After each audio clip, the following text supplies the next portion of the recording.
Hello Gemini, Sun, Moon Rising, and Venus Signs. Kamusta kayo? Sana po ay nasa mabuti kayong kalagayan.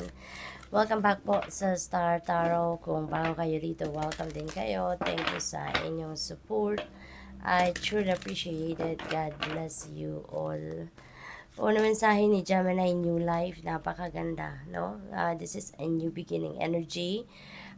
New life as in bagong buhay, kaya maaring pagbabago ito sa iba't ibang parte ng buhay ninyo. Siguro meron ngayong mga parang masasabi nating overhaul, no, ng buhay ninyo. So hindi lang siguro iisang parte ang babaguhin ninyo dito or magkakaroon ng pagbabago, kundi iba't ibang parte ng buhay ninyo. So good luck po.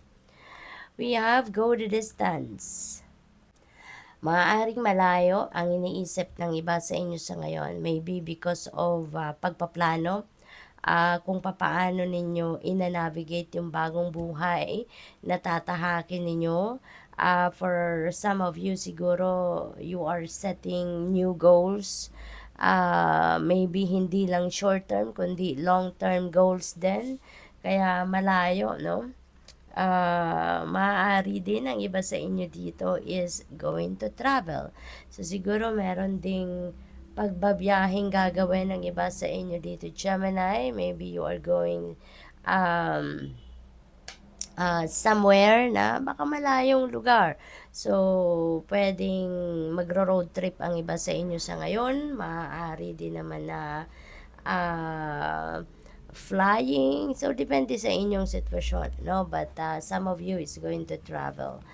We have observer. Ayan. So, dito naman sa observer energy, Gemini, parang hindi kayo agad-agad, no, na magagawa ng changes sa buhay ninyo because pinagpaplanuhan ninyo ito. Maybe you are observing your surroundings, pinag-aaralan ninyo pa yung paligid, pinag-aaralan ninyo yung lugar.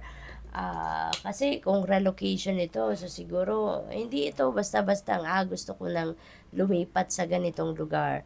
No, pinag-aaralan ninyo. You're gathering facts, you're observing, you're maybe asking the people there, no? Yung ganun ba? So, on the ano kayo ngayon, yung parang wala kayong action muna na gagawin. Maaaring kayo'y nag-iisip, nagmumuni-muni, nag-aaral. All that glitters, napakagandang reminder ito para sa inyo na hindi lahat ng makinang ay gold, 'di ba? Hindi lahat ng maganda sa inyong paningin, yun na yun. As in, maganda na, pati na ang underneath nito. So, hindi ganon, no? Kaya kailangang pag-aralan, kailangang diskubrihin, kailangang mag-research, you need to dig deep into it, no? Kahit ano man ito, tao man yan, opportunity, lugar, kailangan nating obserbahan, kailangan nating alamin, no, ang lahat-lahat about that so that mas makapag-desisyon tayo ng maganda, no, makapag-desisyon tayo ng hindi natin tawag dito, hindi natin sisisihan kasi inalam natin, pinag-aralan natin, ni-research natin. We have time to go. Yan. So, this is releasing, letting go, transformation, new life. So, definitely, talaga merong pagbabagong mangyayari dito because you are releasing, no? Kapag may bago, 'di ba? Sa buhay natin, ibig sabihin meron tayong inalis or meron tayong aalisin sa buhay natin. So, dito, it's time to go. It's time to go para, alam mo yun, iwanan na ang isang sitwasyon na hindi na nagsiserve ng inyong highest good. Iiwanan na ninyo ang isang bagay or tao na hindi na nagsiserve ng inyong best interest and you are heading towards something new, no? A new life na alam ninyo dito kayo mas magiging masaya, dito kayo mas magiging maayos ang kalagayan, dito kayo magiging fulfilled, yung ganon, no? Kasi kapag may pagbabago sa buhay natin na ginagawa natin or iniisip natin, 'di ba? Kadalasan yan ay for the better, 'di ba? Yung may iiwanan tayong something, Kasi parang hindi na yun maganda, hindi na yan karapat-dapat sa oras natin sa panahon at atensyon. Kaya meron tayong pinipiling puntahan na mas mabuti, mas maganda, mas maayos. We have fork in the road. Kaya siguro kayo nag-iisip pa, no? Pinag-iisipan pa ninyong mabuti kasi merong indecision. So, hindi pa buo yung isip ninyo where you are heading. Hindi pa kayo desididong 100% no sa gagawin ninyo sa ngayon. Kaya nag-aaral pa kayo, no?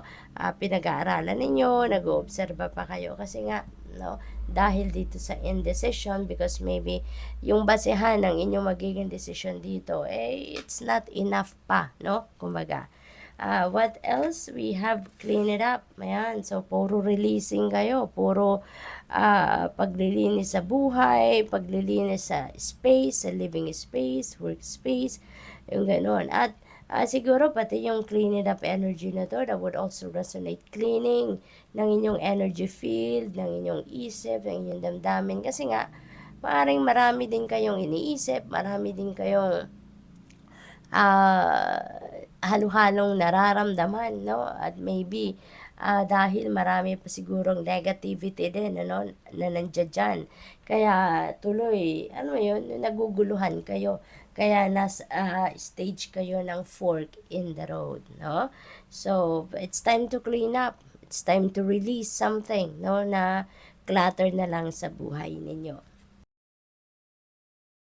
So, we have deep knowing. Ayan. So, dito sa deep knowing energy, ano to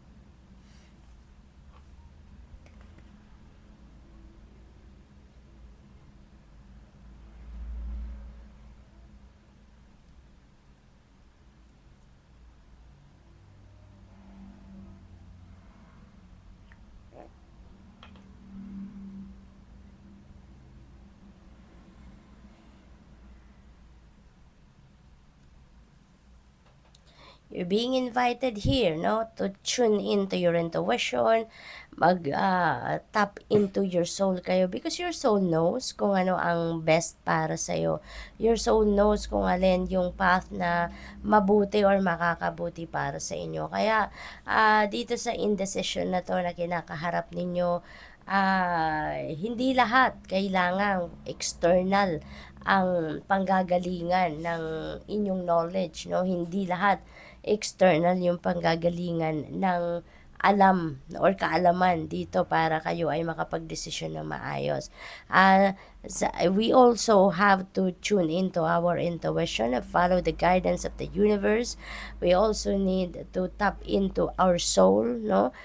Tune into your heart, yung ganon. Kasi alam ng sarili ninyo kung ano yung best, no? Kailangan lang natin ng guidance from the divine. At saka, oo, makakatulong din yung mga impormasyon na makukuha natin about that particular situation, opportunity, or place. Pero, wag ninyong isasantabi, no?